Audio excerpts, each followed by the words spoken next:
Welcome to part 3 of this renovation project. Now, I'm delighted to say we've made incredible progress and it's only 4 weeks in. As you can see behind me, the front garden's nice and clear.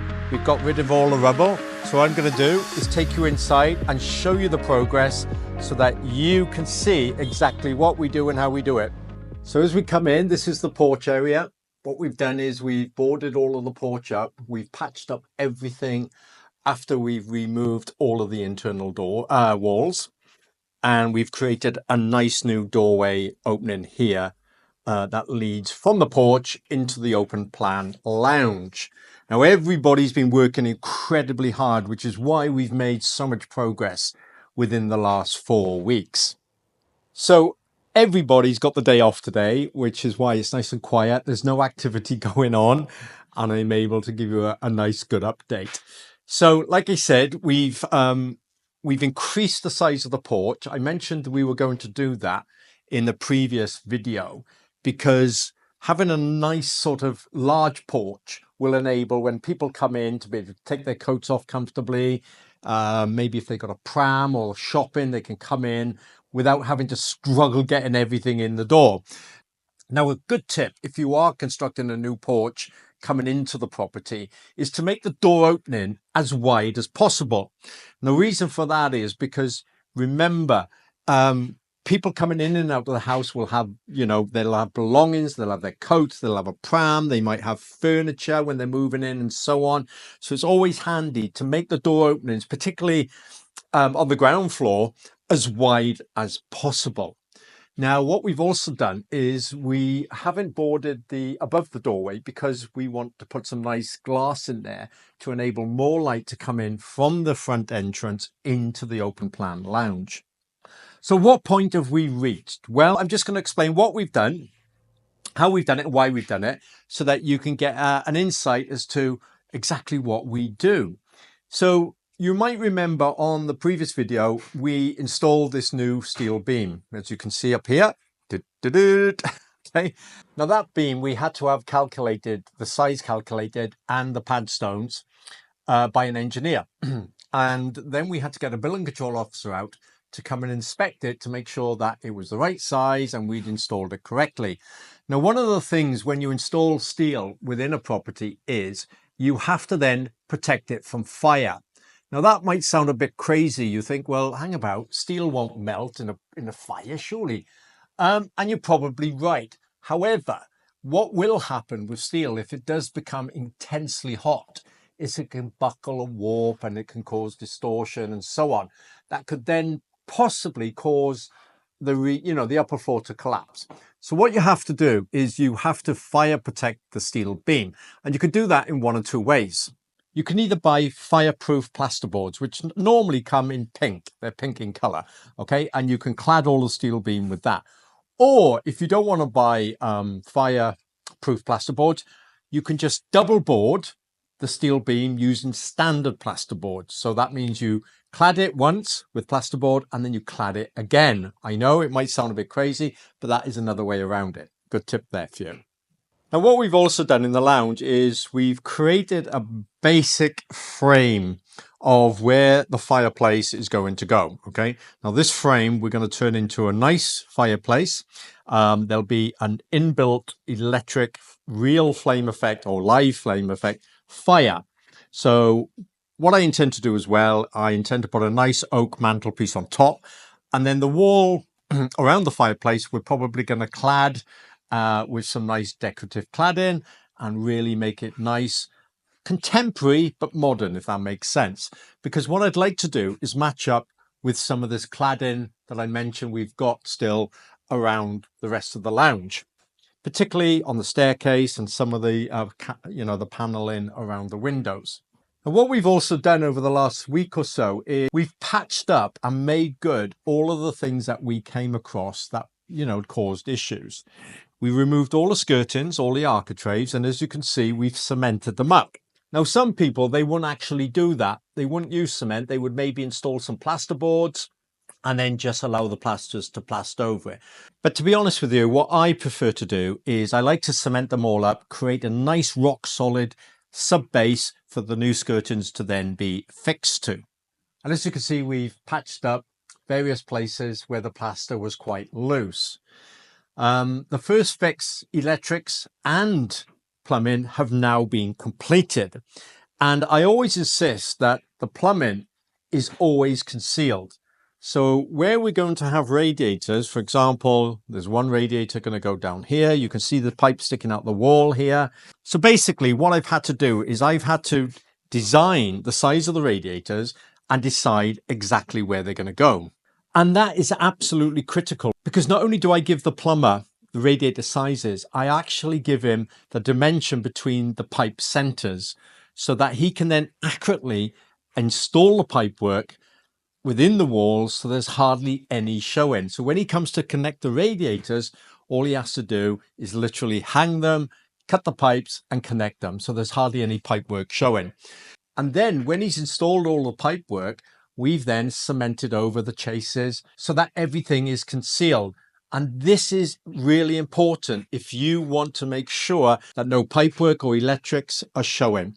And we've done that throughout the whole property, as you can see. So down there, you can see we've cemented everything up. Everything's concealed. We've covered all of the electric wiring that's been chased into the walls. And we've done this throughout the whole of the property. Now, you may also remember that we had some beautiful coving that was installed around the ceiling. Unfortunately, we've had to remove it. And again, what I've done is I've cemented up the areas where the coving was so that we've got a nice solid sub base to put new coving up if that's what we decide to do. Now, what we've also decided to do, which we weren't going to do originally, is we've decided to plasterboard all of the ceilings over the existing ceilings. And the reason for that is because when we've, stripped everything out, we've made, we haven't made, but we haven't damaged, but we've realized there's a lot of patching to be done on the ceilings. So that amount of patching could mean that if we were to plaster over the ceilings, no matter how well we prepared them, the patching could potentially cause the new plastered ceilings to crack. So by overboarding all of the ceilings, which we're now going to do, means that we're going to have perfectly finished plastered ceilings. It's an extra cost of about £380 to buy all the plasterboards, and probably about £800 to £1,000 labour to board all of the ceilings. But I think it's money well spent, because don't forget, this property is going to be flipped, and we want it to be perfect for whoever purchases it, so they get incredibly good value for money. So like I said, all of the first electrics and plumbing work is now done. And what we've also done is we've installed some LED lighting within the alcoves. So when the guys come to plaster, all you'll see is a tiny thin strip of LED lighting, which will actually then light up this coving area when we've finished refurbishing it with some nice glass shelves and maybe an oak base as well. So those types of little features are well worth considering when you're flipping a property, and particularly renovating it. So thinking ahead and pre-planning this type of thing is really important. Now, what you'll also notice is the stair banister is still covered. You probably remember in a previous video I mentioned that it's well worth protecting the banisters because they do get damaged. And you'll also notice that the staircase is still covered with its existing carpet. I know when the plasterers come in, they're going to try and be as careful as possible, but accidents do happen and, people can cause damage. What we've also done ready for the plasterers to come in, because don't forget, all of first fix plumbing and first fix electrics has now been completed. Okay, so we've cleared the property out as best we can, ready for the plasterers to come in and have a clean sweep throughout the whole property. So there'll be a gang of plasterers and they can just crack on as quickly as possible to get the property plastered. And once it's plastered, we'll have some portable heaters that will slowly help to dry the plaster out. Now, one tip I would have for you is never ever put the central heating on too high if you've just plastered a room, or the heater's on too high if you've got portable heaters, because if the plaster dries out too quickly, again, it can crack. Best way for plaster to dry, if at all possible, particularly during the summer months, is to just open all the doors and windows whenever you can and let the air flow to dry the plaster out naturally. So what I'm going to do, I'll just take you through into the kitchen area. It's quite dark in here because we've got the windows covered up with a delivery that we recently had, ready for the ready to board all the ceilings. So this is going to be the new kitchen, and again you can see the plumber has installed all his hot and cold pipe work for the kitchen sink, and he's had to bring down all the central heating pipe work down in this area here. Now thankfully most of this is going to be hidden by the kitchen units, so it was important that the plumber got all of this done so then we can finish off some of the plasterboarding on the walls here, and then the plasterers can crack on and plaster this whole kitchen. You can see up here we've got the wiring coming through where all the spotlights are going to go. And what we've done with the spotlights is we've planned exactly where they need to go, so that when people are working or using the kitchen or walking through the kitchen, they have plenty of light. That is very important. We've also got LED lighting that's going to be installed in the kitchen units and the plinths, something I'll show you once we've done that. Now, as we walk in through the dining room, we did decide to take down the ceiling in this particular area because the amount of pipework and wiring that had to go in meant that it was much easier just to take the ceiling down. And when we took the ceiling down, believe it or not, there was no insulation in the loft space at all. So that's another little extra cost that is costing us around about £120 to do. But, you know, at least it'll make this dining room nice and warm. Now through here is where the pipework comes from the kitchen, and the boiler's actually going to go on the wall there. So we're going to plaster this wall fairly quickly. That will then enable the plumber to install the boiler. Again, you can see here where we've chased out for the first fix electrics. We're beginning to patch that in. This is the only area, I think, where we haven't completed all the patching in. We did have a little bit of a surprise, a shock yesterday, because when we removed the floor covering for around the downstairs toilet, we uncovered something that we didn't expect. So if I just show you, as you can see from compared to the previous video, removed the floor covering and hey presto, we found this manhole cover. And yes, there is a drain running through or underneath this particular small extension that leads or comes from what was the stench pipe, or the soil pipe. If you remember, we had a external soil pipe coming down here from the bathroom, and then it goes right underground, right through under the WC, this small extension, to the drainage outside. So we're going to have to address that situation one way or another. But as you can also see, we've done the first fix electrics here. We're going to dab these walls, and also the plumbing has been brought through for a radiator. We've also insulated the new ceiling that we've constructed and roof, ready to be plasterboarded, and we've had to put a new lintel in above the window there. That window is going to be changed on Monday. All the windows are going to be replaced on Monday, which is great. Everything's coming together nicely, swiftly, and you can see there we're going to put a radiator in this little area as well. So I'm going to take you upstairs, show you around there, but as you can see already, we've made incredibly good progress. And what I've tried to do as well is I've tried to prepare everything ready for the plasterers so they can just simply come in and get on with their job without having to do any patchwork or any remedial works that would otherwise delay things. And I think that's a good thing. You can either pay your plasterers to do it, or you can do it yourself. It's entirely up to you. As you can see, before we go upstairs, this is the whole lounge area now. First thing on Monday morning, we're going to clear it out just before the plasterers come in, so they've got as much space as possible. As you can see, we've got the whole stock of plaster and sundries that they're going to need to carry on with their job, and the plasterboards we've stacked in the kitchen area for them. So if we go upstairs, it's a bit dark up here still. We've had to shut off all the lights, so as you can see, first fix wiring's been done. We're going to put some spotlights up there, or one spotlight up there. Now the other cable is for a smoke alarm.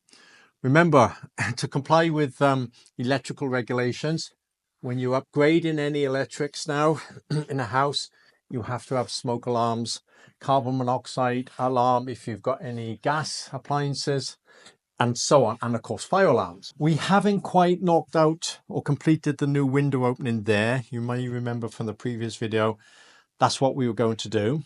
The boiler's been removed because that's going to go downstairs, and we've got to put down the floorboards. Now all the first fix plumbing and electric works have been completed. That window is also going to get blocked up on Monday, and we've got a little bit of patchwork to do in this room as well. But it will be all hands on deck. So hopefully within the next week or two, all the plastering would have been completed throughout the whole property. I've said it many times, haven't I? Organisation, project managing, making sure everybody's on target, on time is so important. Outside, which I haven't quite shown you yet, the scaffolding has gone up so we can complete the construction of this window opening. And also we can crack on with the external rendering that has been pre-planned as well. If I just show you the bathroom area, here you go. Lots of plumbing done. Floorboards can go back down. Everything has been plasterboarded in this particular bathroom. So the plasterers have got a nice clean slate to crack on with there. If we go into the other areas now, I'll just show you here. The other bedroom's a bit dark over here. We decided in the end, remember the old doorway that was going years ago into next door's property? We decided to remove it altogether and create an open sort of plan feel. So all of that's going to be plastered, and then we're going to put some nice decorative shelving in there. So it'll be a bit of a feature really. If whoever buys the property wants to, you know, put a door back on, they obviously can. Here we go, look. Now all this wiring here is ready to drop down through the floor to the fuse board, which is in the porch area directly below. So that is all ready to be dropped down as well.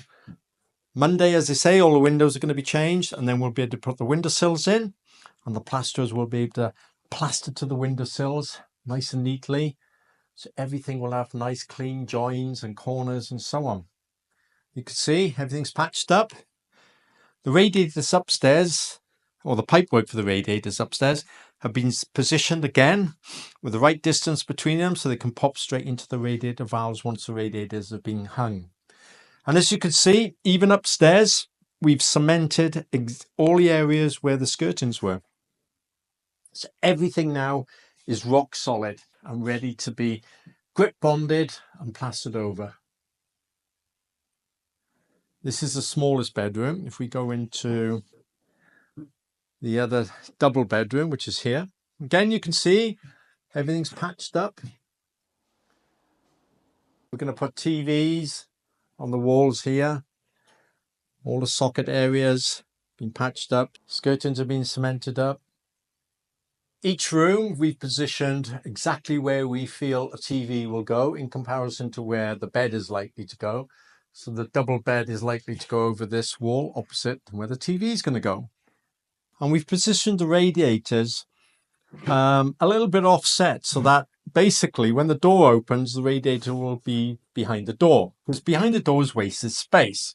So that's where we've positioned the radiator, which leaves plenty of room for wardrobes and other space, to, you know, dependent on whoever buys the property and what they want to put in the bedroom. Banister, as you can see, is still protected over there. If I just zoom in a little bit there for you, you can see we've got another radiator going on the landing. This is the other double back bedroom. Once again, everything is patched up ready. New windows will go in on Monday, and then we can finish the window reveals and so on. And just having a little peep outside, you can see the scaffolding is up. But before the scaffolding went up, we actually removed all of the old render. And we did that basically off a ladder. And the reason we did that was because the scaffolders were delayed a few days. So we thought, do you know what? Let's get some ladders out. And we removed it all using the ladders. So basically now the scaffolding is up, and the rendering guys can come in and they can crack on with the rendering while we're plastering inside as well. One other thing that we've got to do, of course, now that all the plumbing and first fix electrics are done, is to make sure that all the floorboards have been refitted securely, because we don't want any creaking floorboards.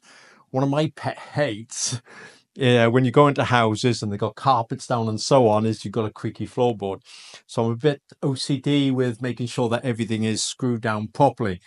One good tip: whenever you're screwing floorboards down, make sure you don't put the screws in the middle of the floorboards. You put them either side of the floorboards so that you don't screw through any cables or pipework. You'll probably see above me as well on the landing, this part of the landing, we've got one cable that's going to be for lights and the other is for a smoke alarm. Now, smoke alarms have got to be positioned throughout the property in certain areas, but also within a certain distance of one another. And those smoke alarms have also got to be interwired so that if one of them goes off, they all go off. Years ago, you didn't have to do that. But part of the regulations now is that you have to hardwire all smoke fire alarms, carbon monoxide, so that if one goes off, they all go off, which I think is a great idea, because ideally, if a fire breaks out, you want everybody to hear it, don't you? So there's been a significant amount of work that's been done within 4 weeks. Not only have we stripped out the whole property, we've repaired and patched up everything that needed to be patched up. We've reconfigured the walls. We've put the steel beam in. We've ordered the windows. We've removed the roof coverings from the WC and from the study area that was once a greenhouse, so-called greenhouse anyway. All the doors and windows have been ordered. We've protected the staircase. We've self-leveled the floors. We've plasterboarded some of the walls, and we've done all the first fix electrics and plumbing. We've removed all of the rubble from the property. The skips have been fulled. We've stripped the garden. We've knocked down the garage. We've created or started to create off-street parking area. We've ordered all the materials and we've got all the tradesmen and everybody lined up.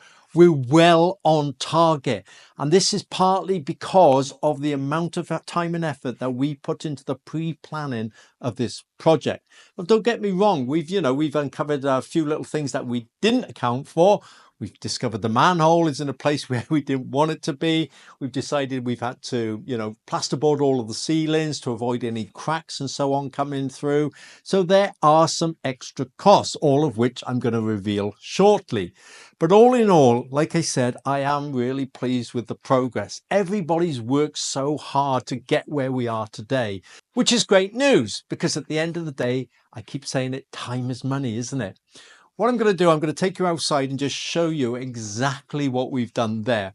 But also bear in mind that when we were pre-planning exactly what we were going to do with this particular property, we arranged for the scaffolding to come in at a certain time. We decided exactly the timescales when the electricians would come in, when the plumbers would come in, and the plasterers. So following and adhering to that time scale is very, very important, because deadlines are important, not only for yourself, but also for the tradespeople. Because if, for example, the plumbers and electricians hadn't finished by today, it would mean that the plasterers wouldn't be able to start on Monday, which is 2 days' time. It's Saturday today, so on Monday the plasterers are coming in. So if the first fix plumbing and electrics hadn't been done, the plasterers wouldn't be able to start. Now, not only that would be a little bit disappointing for us, because we want to stick to timescales, but also for the plasterers, because if we had to delay them last minute, they may not have other work to go on to. Or even if they have got other work to go on to, it might mean then that we'd have to wait weeks or even a month or two for them to be able to come back and start this project. So it is important that you try and get everything tightly scheduled as best you can. Now, throughout the different stages of a refurb, you'll see quite a lot of different, I call them illusions, okay? Because when we started to strip the property out, it was quite weird how everything seemed congested. Everybody was on top of one another. The rooms didn't feel very big. They were dark, they were dismal, and so on. And then once we've cleared the property out, we've put the steel in, we knocked the walls down, we put the steel in, everything seems so much bigger. And then we go back to the stage where we're chasing the walls out again. We get all that black mortar dust everywhere, up your nose, in your ears, down. You should be wearing all your safety protective gear. But all the chasing is done. The black mortar has now settled down. We've had a good clean out, and hopefully we're not going to have much more mess. The plasterers will be hopefully as clean and tidy as they possibly can. But at the same time, what I always notice in properties is when you've plastered a property, it gives it a nice uplift, fresh feel, and ooh, that you've made progress. A lot of the work that you do when you're chasing out and you're doing other little small jobs here, there and everywhere, you don't seem to see a lot of value for the work you're doing. So you'll get different feelings and emotions when you're renovating a property as to how quickly or how much progress you're actually making. I mean, you know, putting a steel up, you can actually see something physically, can't you? So you feel, right, yeah, I've done a good job today. You know, you put your door frames in, you feel again you've done something. You plaster, you feel you've done something. But when you're doing things under the floorboards or under the sea, you know, up above the ceilings that you can't see, you don't get that sense of feeling that you've actually achieved a lot, whereas you actually have.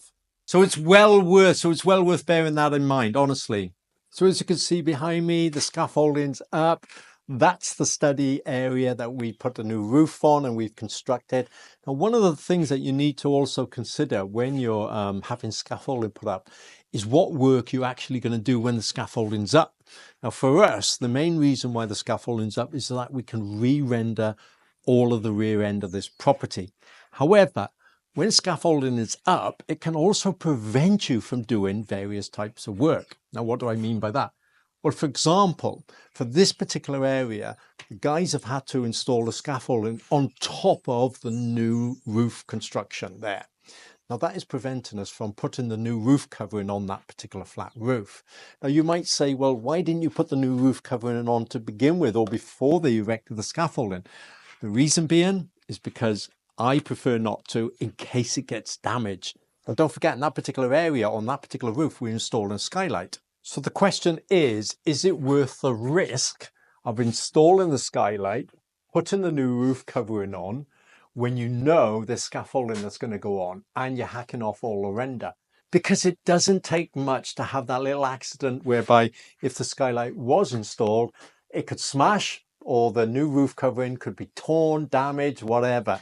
So this is why I prefer not to do that. Yes, you're right, we could protect the roof, but even when we've done that in the past, accidents can still happen. So the cost element of having to replace the skylight, you know, is £500–600. Redoing the roof covering could be the same amount. So I prefer not to take that risk. But one other thing that I will do is that I will ask the renderers to render this section around this particular roof area so that we can get that part of the scaffolding down as quickly as possible to enable us then to finish the roof above me. Again, it's all about planning, isn't it? You may have to pay a little bit extra for the scaffolders to do that, but I think it's well worth it, because if we can get the scaffolding removed, we can get the roof finished, we can, the doors and windows are going to go on, we can then plasterboard in here, because as you can see, the first fix is done, the wiring's in, we've heavily insulated this area because it is a bit of a cold spot, so everybody can then get on with their work. So behind me on the outside, as you can see, we've taken most of the render off, and that goes all the way up, right the way up to the top. Look, everything's come off, and we did that, believe it or not, off a ladder. Yeah, maybe not the best thing to do health and safety wise, but it didn't take that long actually, because most of the render had blown. What do I mean by that? Well, the damp and weather had got behind it, so it had come away from the brickwork, which is why we're having to re-render the whole lot in any case. Anyway, let's take you into the garden area quickly. Just get past all the scaffolding. Now, because the weather's been dry, even though we're not in the summer months, what I did do was to trim the hedge down, because now that spring is coming and I've already trimmed the hedge down, it will hopefully leave and blossom when we for when we come to sell the property. Again, you might remember I said that we'd actually used a lot of the building material that we took out from inside the property, and we've placed it at the rear here because ideally we're going to make this as a hard standing parking area. Now the idea here will be that we're going to put some nice garden posts in, some nice gates, some more hardcore to compact it all down.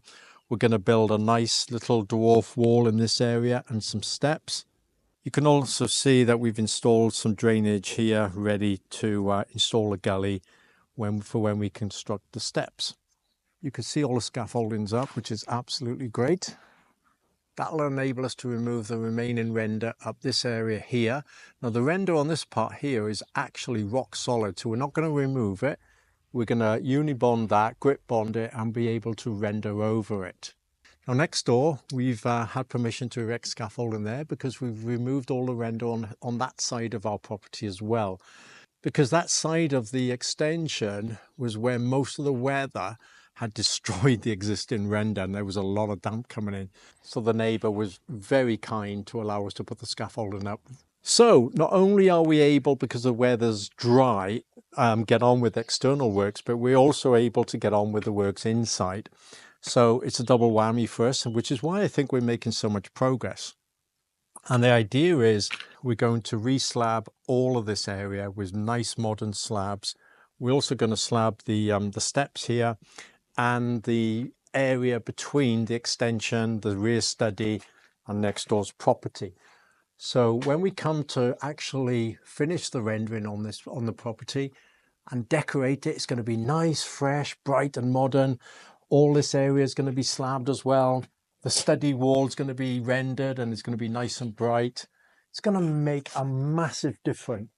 So if any of you are like me, I tend to get excited when we reach this particular stage because all the dirty work is more or less done and you get to see everything coming together. But it's also a stage whereby a lot of expense begins to kick in. Yes, we've completed all the first fix electrics and plumbing. We're ready for the plasterers to come in. So the plasterers are going to come in and they're going to replaster the whole property. Once they've done that, it means we've got to start buying a lot of fixtures and fittings. So in other words, we've already today ordered the kitchen. I've checked the measurements now that we've ordered the kitchen to make sure the kitchen plan will fit. We've ordered the kitchen so that in 2 weeks' time, the plastering would have been done. It would have been dried out in the kitchen in particular. We can crack on and install the kitchen. We've also got to buy the bathroom suites and the WC. So again, it's more expense. We've also got to buy the fire. And the reason we've got to buy the fire now is because it's an inset fire and we need to make sure that the opening we create will fit perfectly for the fire. Because we want to make sure that the dimensions of the fire, once it's delivered, are accurate to what the manufacturers state. Because in the past, I've come across issues whereby they say a fire is a certain size, but it's actually not. It might be 5 or 10 mils bigger or so on, or you may have to allow for different discrepancies. So we like to have the fire on site so we can check the dimensions and build the opening correctly for the fire then to slip into. So that's an expense that we've got to now incur to order the fire. As you know, we've ordered the doors and windows. They're going in on Monday. So that means once they're installed, we've got to pay for all of those. We've also had to order a lot of landscaping materials because at the moment the weather's dry, which means, as I said before, we can carry on with the landscaping works as well as the works inside. Now, the other thing we need to pre-order, and I say pre-order because very often when you go to order things, they might be out of stock, and there's nothing worse than having to order something and realizing it's out of stock because it can cause a lot of delays.